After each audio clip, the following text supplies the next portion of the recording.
Welcome to the short book summary of Anne of Green Gables by Lucy Maud Montgomery. Matthew and Marilla Cuthbert are unmarried siblings living on their own on their ancestral farm, Green Gables, in the quiet town of Avonlea in Prince Edward Island in Canada. Matthew, being 60-year-old, is getting too old to handle the work on the farm on his own, so they decide to adopt a boy from orphanage for helping them.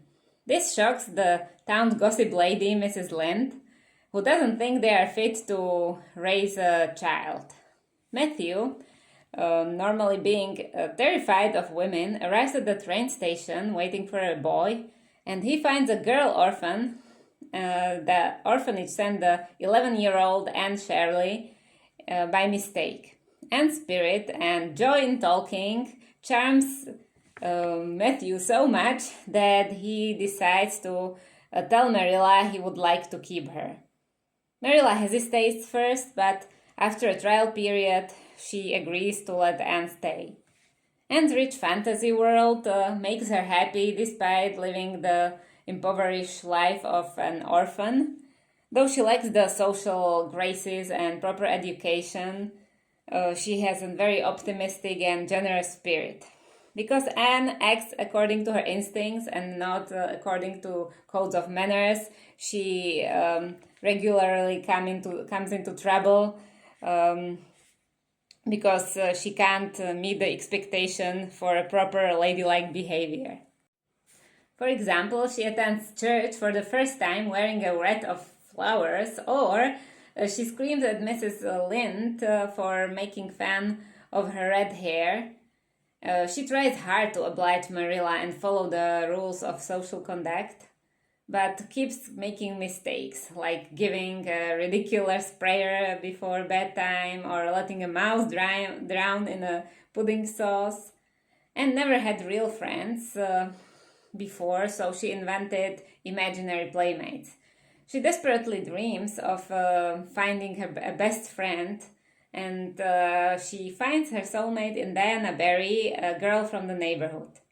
One day, Anne invites Diana for tea and accidentally gives her red currant wine instead of a non-alcoholic raspberry drink.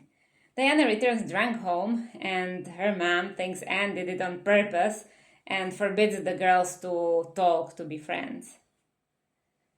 The torturous period of not being able to be friends ends thanks to Anne's healing experience with healing Diana's sister's infectious condition when their parents weren't home. So she saves Diana's sister alive, and the mother of Diana forgives her.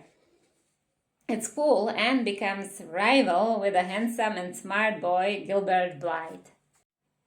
When they first meet at school, Gilbert provokes Anne by calling her carrot and pulling her red braid. Anne is extremely sensitive about her red hair, and Gilbert's teasing infuriates her. She yells at him and breaks the writing table, smashing it on his head. And this is the beginning of years-long rivalry between these two best students.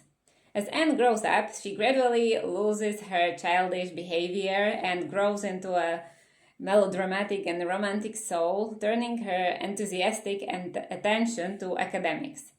A beloved teacher, Mrs. Stacy, recognizes Anne's intelligence and persuades her to enter a special class to prepare for the entrance exam for Queen's Academy. Her everlasting competing with Gilbert changes into a silent but friendly rivalry when they both attend the Queen's Academy. Anne gives all her heart to studying, which results into earning a prestigious Avery scholarship, granting her enough money to start attending a 4-year college the next academic year. Anne goes home to Green Gables excited about the future prospects. But Matthew, having heart problems for some time already, dies from heart attack, and when it turns out that Marilla is almost going blind, Anne changes her plans to stay at the Green Gables to be there for Marilla. Gilbert, hearing about that, decides to give up his post at the Avonlea school so that Anne can stay closer to Marilla and teach in the local school.